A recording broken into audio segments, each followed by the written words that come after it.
as always, here, bringing you great interviews, talking about topics that you can relate to, things that'll help you, the deeper roots that give us better fruits. That's what it's all about. And today, we're going to talk about habits. And, there are good habits, there are innocuous habits.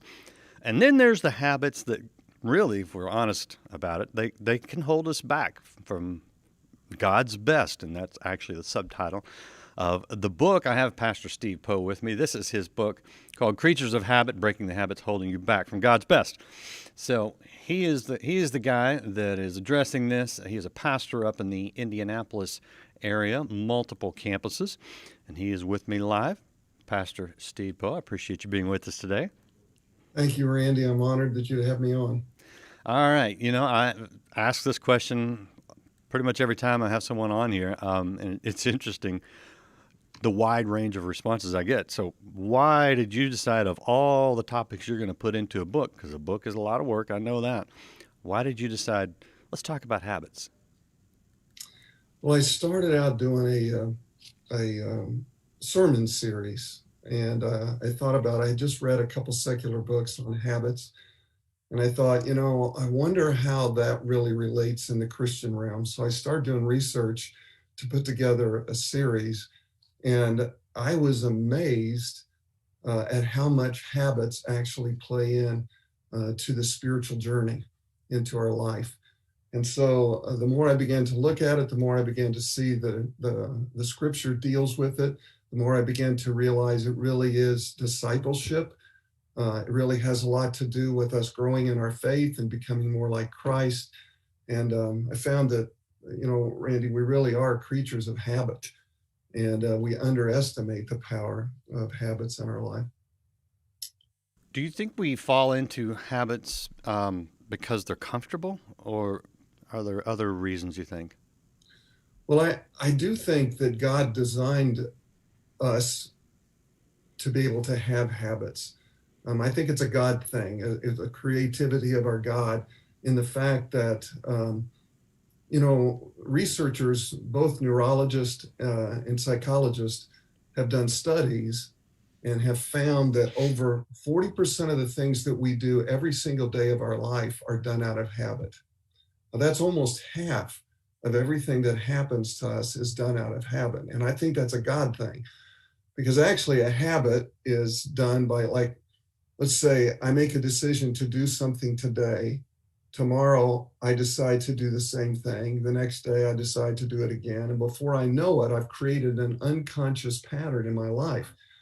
And so I don't have to take time out to think about it every time. It just becomes second nature. It just becomes a part of who I am.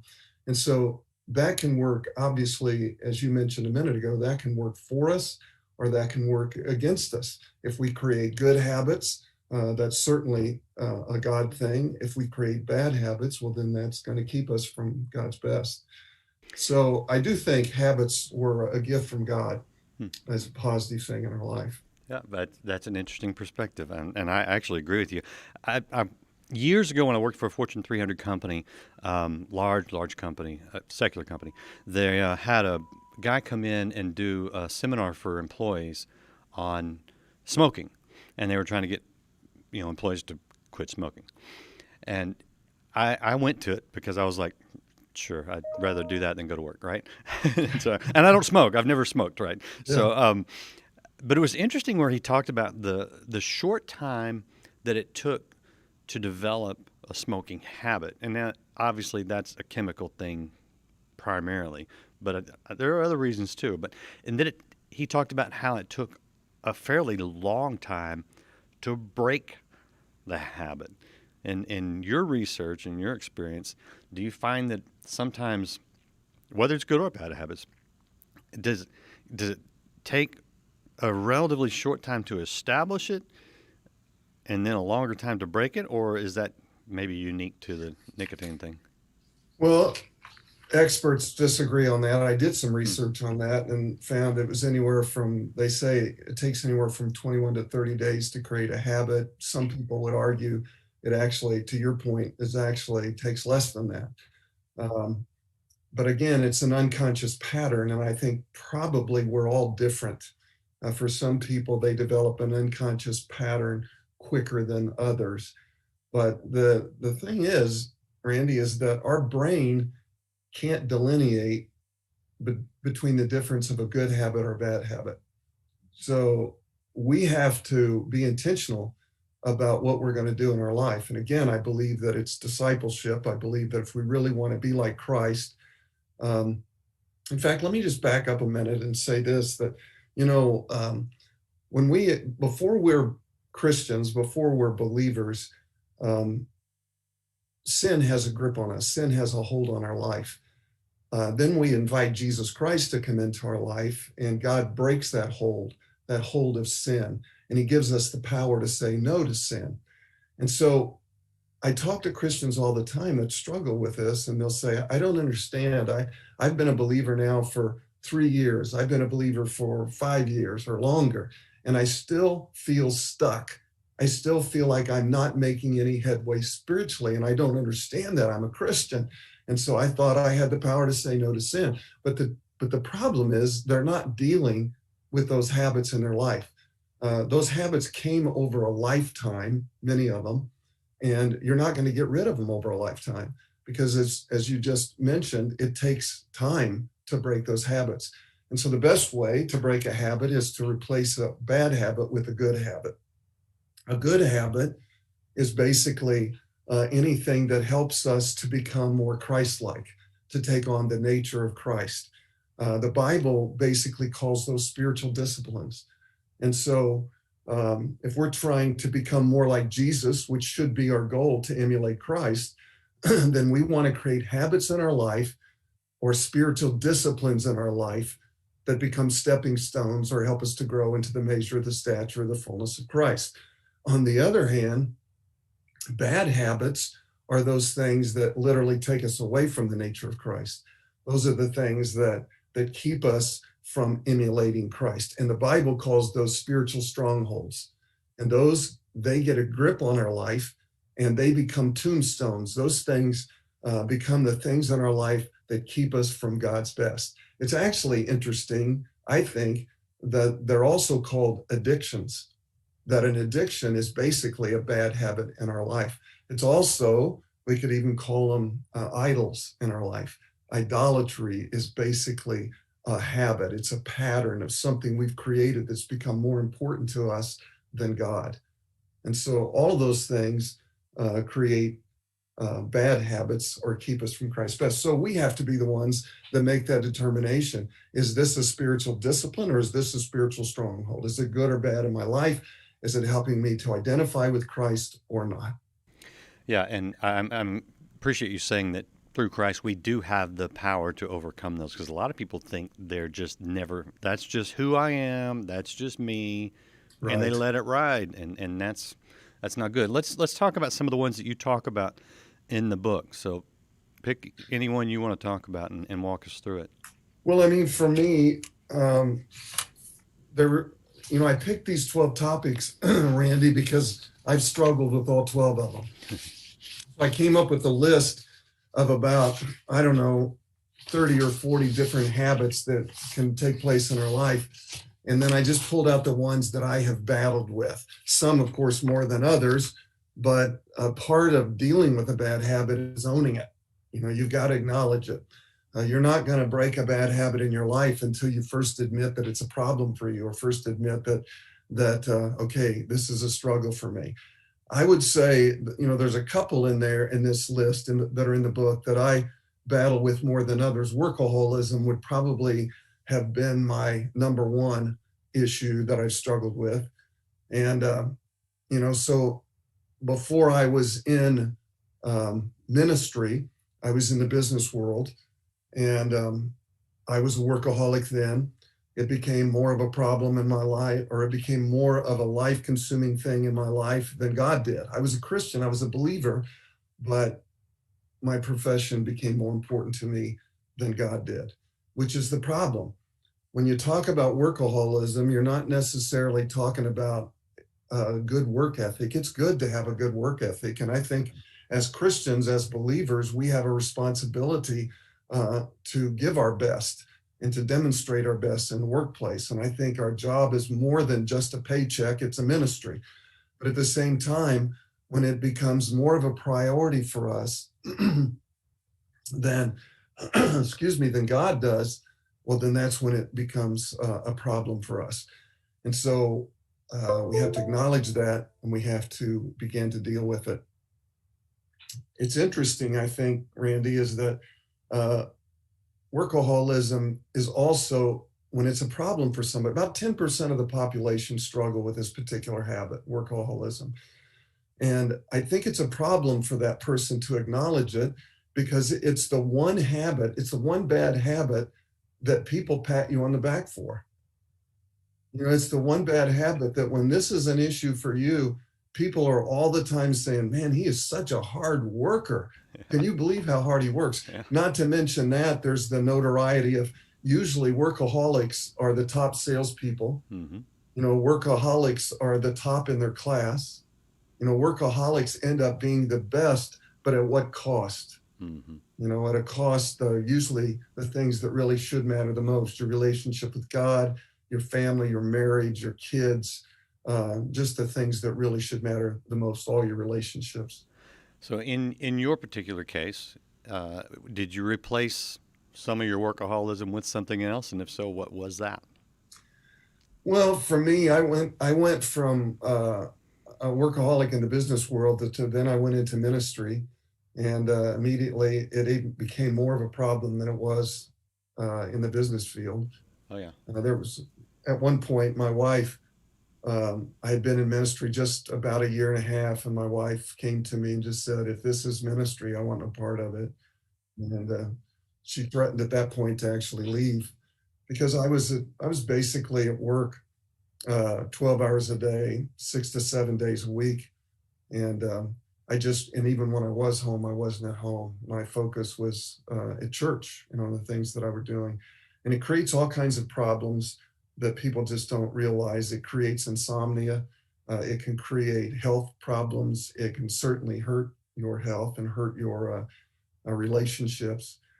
And so I finally came to grips with it and acknowledged it. In that particular habit, I don't know that I replaced workaholism with any other good habit other than making God a priority, which is what in the book, I show that as the very first step you have to take. You have to change your mindset. Instead of work being a priority for you, you've got to get back to making God and then family a priority in your life. You know, some I've heard, Robert Morris in particular, teach on the Sabbath as less about a particular day of the week and less about what you do and more about what you don't do, which is you don't do what you do for work, which can be hard Yeah. for people in ministry because it means there's a day of the week where you don't do ministry. And that seems a little contradictory when you're like called to full-time ministry. Do you take a day where you don't address needs of the church? I do. And I think that's a great point. You know, one of the points that I have in the book is that you need to adopt God's rhythm of life. And we go back to creation when God created the world. And on the seventh day, he rested. And so a lot of times I hear preachers say, well, on the seventh day, God didn't do anything. And I don't agree with that at all. I think rest is just as much a priority as anything else that we do. And so, yeah, for me, I had to set some boundaries, some guardrails, and so like for me, for the last, oh gosh, 30 years, um, Friday has been my day off. And so I scratch that off on the calendar. It's just for my wife. We spend time together. We have a lot of things that we enjoy doing together. I don't take appointments. I don't get into a discussion with people. If somebody says, well, could I meet you on Friday? I just say, you know what? I'm already booked on Friday. I don't get into a lot of, because then they want to argue with you. I just said, I'm already booked on Friday. We'd need to pick a different day. No, And that's so good. I've really held to that. And so my wife knows that's her day. I've committed that day to her. And it's certainly helped our relationship to grow. And it certainly helped my spiritual journey as well. I read a lot on that day as well. So yeah. Yeah, that's good. That's good. Some of the well, let me show people the book again. We're about halfway through. This is the book, Creatures of Habit by Pastor Steve Poe. And I noticed you got your forward by Steve Arterburn. You got an endorsement from Max Lucado. You got some good people on board with you on this one. So that's good to hear. Some of the other things you talk about are the ones that we would acknowledge are negative spiritually, things like anger, lust, cynicism, pride, greed, those types of things. And I want you to talk about any of those that you want to talk about because a lot of people will relate to them. I'm curious. We have one question from the audience. Have you noticed any kind of patterns that men? I can see men being more the workaholics in general. Are there any that you see among women that maybe you don't relate to as much, but you see over and over and over? Um, Maybe more. No, not necessarily. Maybe worry. Yeah. Um, Yeah. but I don't know that I can even argue that point. I really think these are issues for all of us. Human conditions. Yeah. Yeah, I mean, for guys, and maybe that's just because me being a guy, I can relate more to these issues. But Right. certainly with men, I think lust is a bigger problem, but yet not limited to men. I Mm-hmm. think anger can be a bigger problem for men, and yet not limited to No, men. not at all. You know, a, a woman I scorned, heard, buddy. yes, yeah, I heard years ago, Dr. Richard Dobbins um, was doing a men's conference, and he told the guys, he said, there are three things that men struggle with, all men struggle with. He said, number one is sexual issues, number two is anger issues, and number three is they lie about the first two. And I think there's a lot of truth in that. Anger issues and sexual issues are a big problem, big habit. You know, I think another thing, can I mention, Randy, that I think is confusing to people is that, like, for instance, one of the things I talk about is pride in the book. And I've had already some people say, well, now, pride's not a habit, pride is a heart condition. And that is true of every one of these habits. They're all conditions of the heart until we repeat it enough times, it becomes that unconscious pattern. So, in other words, like, let's take pride. Um, I can respond to somebody arrogantly or with pride. The next day, I happen to respond again with pride, and then again and again, until before I know it, I've created that pattern or that habit, and I don't even give it a thought. I don't even realize that pride's gotten a hold of me. The same thing is true about humility. If I replace pride with humility, how do I do it? By making an intentional decision to respond with humility. And after I do it enough times, humility just becomes an unconscious pattern. I don't even think about it. It's just the way I respond to things. You know, what a lot of people don't get about habits, our habits become our identity. So, in other words, what I mean by that is that here we're trying to emulate Christ and be like Christ. And so, good habits is what we want. Those spiritual disciplines is what we want. So, for instance, let's say that, Randy, let's say you're as honest as the day is long, but maybe you have a tendency to complain. And so somebody asked me, they said, well, tell me about Randy Robinson. What's he like? And I would say, you know, the guy is a man of integrity. He's as honest as you will ever find, but he's a bit of a complainer. So the way I'm going to describe you, or the way you're going to describe me, is by my good and bad habits. And so that's why I think people underestimate the influence or the importance of habits in our life. Because if we're trying to be more like Christ, then we've got to establish good habits and get rid of the bad ones, because that's who people will know us by. That's how people are going to recognize us.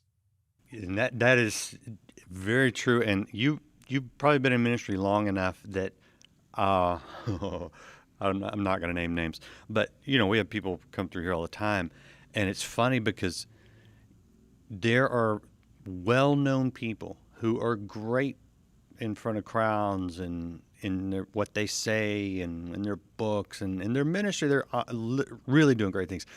But then you get them in private and something jumps out and you're like, oh my gosh.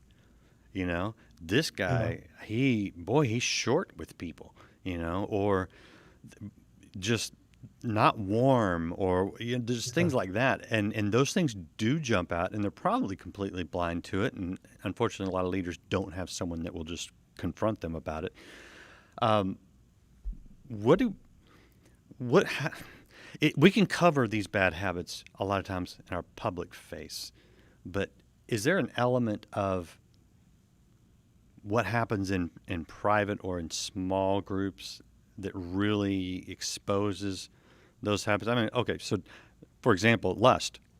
Most people can cover that. If somebody's got a problem with porn, they can cover it for years because they do it privately. Is that a pretty good indicator? What's getting us in private, is that probably the thing that we really need to deal with the most? Yeah. I mean, there's an old adage that says if you really want to get to know somebody, travel with them.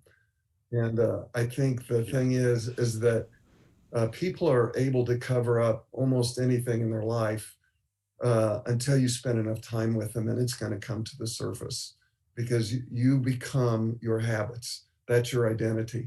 And so, you know, I might be able to cover some things with you, Randy, as we talk on occasion. But if we spend a great deal of time, all of a sudden you're going to start to see those bad habits are going to come to the surface, and you're going to recognize those things. Yep. Which is why I think this why Randy, it's why I think this book is more than a good read. I really do feel like it's a great workbook. I really do believe it's a great book on discipleship. We've already had several people that have taken it and are doing Bible studies with it, because you might look at a book like this and only have 2 chapters that are an issue for you, but you can refer back to those chapters time and time again. It's timeless. It might be, okay, worry's starting to become a problem for me again. And so you pull the book out and you start going through the steps, because every chapter has specific steps for that particular habit that you can go through. And you have to work the habits. Yeah. Now, the resources you have that help people do that in a Bible study or small group, Sunday school, whatever, are those on the stevepoe.org website? Is that where they get those? They are, and they're also in the back of the book. Okay. There is a study in the back of the book for each chapter that you can go through. And then, of course, for pastors that want to do this as a series, on my website, stevepoe.org, you can get all the manuscripts for every chapter, and as well as the videos if they need that help. That'll help them to speak this to their congregation. Ah, there they are. We're taking a look at them right now live online. And there you go. Those are great. That's really nice that you did Thanks. that. I really do think that it's helpful um, for every believer, every Christian that's determined to be all that God wants them to be, or to grow in their faith. What do you see when people take the time to address these habits, um, and replace them with something good? What do you see down the road once they're past the struggle of breaking the habit and into the good habit? What kind of fruit in their lives The are you seeing? Well, you definitely will see the fruit of the Spirit becoming more and more evident in your life. Hmm. The fruit of the Spirit obviously is the evidence of our spiritual growth. And the more you get rid of the spiritual strongholds, bad habits, and take on the spiritual disciplines of good habits, the more the fruit of the Spirit is going to be very, very clear to not just you, but to those that are around you. I tell people, it's like I would challenge you to work 6 months, work on breaking this habit. Hmm. Just stick to good habits and break this bad habits. And I think uh, that person will see and feel the difference in their own life. Mm-hmm. They'll be able to tell that their walk is closer to God than maybe it's been in a long, long time, or ever been, as far as that goes. If you're not sure about a habit and you're married, just ask the spouse, right? Yeah, that's a that's a great truth, a great example. Yeah. And if you're not sure if you have a bad habit, just ask your own spouse and ask them to be honest. All right. There's actually some questions in the very introduction of the book that you can ask yourself if you're not sure whether you have a bad habit or not. Just ask yourself these questions, and if you keep coming up with the same thing for each question, that's more than likely a problem for you. Yeah. Yeah, I tend to not read the back of the book, just kind of a bad habit I've developed. But no, that's a lame joke. Hey, the the the overview I have of the book, 'cause I haven't read the book. I can't read every book every day. It says you have a biblical examples. I'm curious, what Yeah. what would be an example in the Bible of a habit and how it was dealt with in Scripture? Well, my favorite, I think, Randy, is Romans chapter 12, verse 2, that says, do not be conformed to the patterns. If you remember earlier, we said that a habit is an unconscious pattern. So it says, do not be conformed to the patterns, or in other words, to the habits of this world, but instead be transformed or changed. How? By the renewing of your mind. And it's an unconscious pattern. So, how do you get rid of a bad habit? You've got to renew your mind. You've got to break that unconscious pattern and create a new pattern in your life. So, I believe that's one of my favorite passages as far as dealing with habits.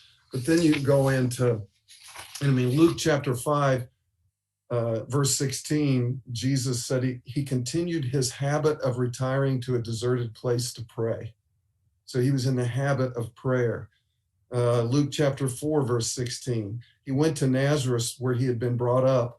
And on the Sabbath day, he went into the synagogue as was his custom, as was his habit. And so you see that Jesus was in the habit of prayer, spiritual discipline. He was in the habit of going to church, to the synagogue, spiritual discipline in your life. And then probably one last example would be in Hebrews chapter 10, where it says, forsake not the assembling of yourselves together, as is the habit of some. And so Paul's warning in Hebrews, there are 5 times that it talks about a broken relationship or the possibility of a broken relationship. And so he kind of sums it up by saying, that's why it's important that we gather together as the body of Christ. And you don't want to get into the habit of not doing that, as many are doing. Yeah, well, that's interesting. I think sometimes we skim over those and we don't catch that aspect of that truth. So that's really good. Yeah. So So, the scripture is full of passages that deal with spiritual disciplines and mhm. spiritual strongholds and customs and habits and patterns. And it's just, I was amazed when I started doing research. I thought, man, I've read these for years Yeah. and didn't associate those with habits. If someone's got a habit and they can't break it, they just cannot break it. Do you have some steps that they should do to get some help? Well, I'll tell you, one example would be anger. If you have a habit, a bad habit of anger, you get, you respond to everything out of anger. And you go through these steps and you still don't get victory. I tell people, look, if you still can't break this habit, you need to see professional help, because this is one of those bad habits that will destroy what matters most. I talk about the story of my own father growing up, and he had the habit of anger and responded to everything out of anger. And in through that process, it built a wall between all of us. He lost, I don't know how many jobs throughout the years, struggled in marriage. I mean, on and on it goes, until he finally became a believer and he started to deal with this habit of anger and started to get healing. But you can't let that habit of anger go without seeking help, or it's going to destroy everything that matters the most to you. And I believe that probably every bad habit that you cannot break on your own is potentially life destroying. Yeah. And it's okay. It is okay to get help. It's actually good to get help. The lie that is shameful, or that you're weak because you need help, that's just not the case. So I totally agree. Sometimes you just need somebody to hold up your arms. You just need somebody to come alongside you that gets it, that understands. And sometimes we don't have an accountability partner that understands our habit. And we just need to talk to somebody that does, that can help us work through it. I believe these steps will pretty much help everybody. But to your point, if they don't, you need to seek out professional help. yeah, and that's a good thing. Even Moses had someone hold up his arm. Yes. Yeah. That's good. I want to show people your website real quick for the church. which is northview.us. Yeah, there's in the chat, I've got your stevepoe.org website, but I'm going to throw this one in there for people watching.